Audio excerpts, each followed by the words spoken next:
sekarang kita orang dekat kedai Perabot dekat Raub. Wait, kau sini lawa gila. Sekejap, I tunjuk. Kan? Lawa gila kan? 1,500. 1,600 lah. Korang rasa mahal tak? Tapi sumpah cantik.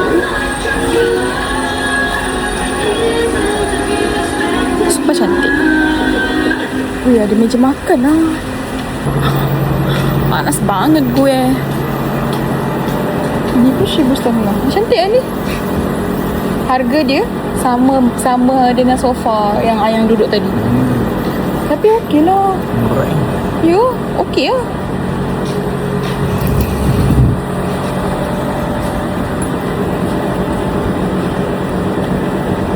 Ni macam banyak sangat pula kan cerita ni. Kalau nak Tak, dia ruang macam ni. Betul. Thank you, miss. Thank you. Cantik-cantik tempat dia. Korang pergilah dekat Raub. Ni dekat mana? Raub lah. Yelah, dekat bahagian mana? Dekat bandar.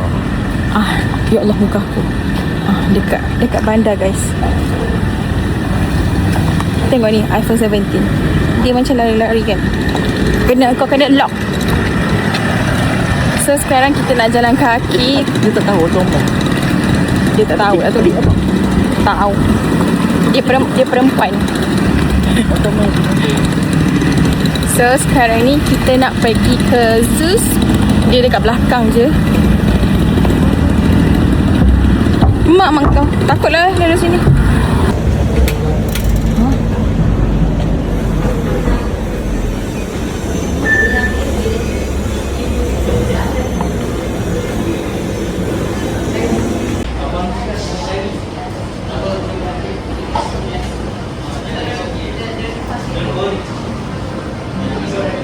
Duduk diam-diam. Baby, duduk diam-diam. Tahan je. Baik, sekarang kita nombor 1718. Dia tengah in preparation. I beli matcha strawberry latte with oat milk. And my husband beli creamy corn frap or frappe. Semua sekali RM32.40. I suka cashier dia sebab dia pandai nak suggest awak akan ambil ni, akan ambil tu. I love orang yang kooperatif. Lagi-lagi orang yang pandai nak suggest. Sebab kadang-kadang kita tak pandai buat keputusan kan. Aku sebenarnya ni dekat Zeus Coffee Raub, dekat bandar dia. Sempat review lagi, baby. Sedap ke tak? Sedap oh. Apa dia? Air jagung dia tak apa manis sangat. Okay, you order apa? Tunjuk. Creamy corn frappe. Tengok sikit, tunjuk.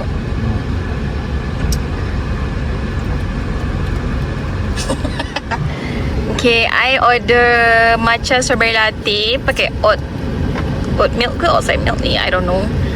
Dia nak suggestkan pakai outside. Katanya sedap. Okay, aku percaya. Cubalah ya. So sekarang kita shake dulu. Dia kata outside milk ni sedap. Sedap gila. Sedap daripada dairy bila mix dengan matcha. Lepas tu dia bagi ni tau. Mana tadi? Tak tahu untuk apa, tapi macam comel lah. Matcha kau hijau. Awak jangan zoom betul sedap gila. Boleh repeat.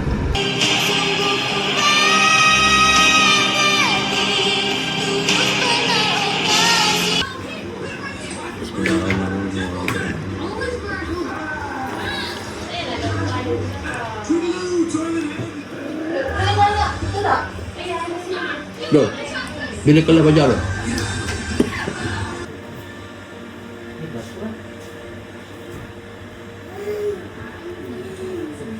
So kat sini saja kita punya vlog. And I akan update vlog baru for the next lah. Okay, hope you guys enjoy. And apa-apa nak tanya ke, nak komen ke, just drop your comment di bawah, okay?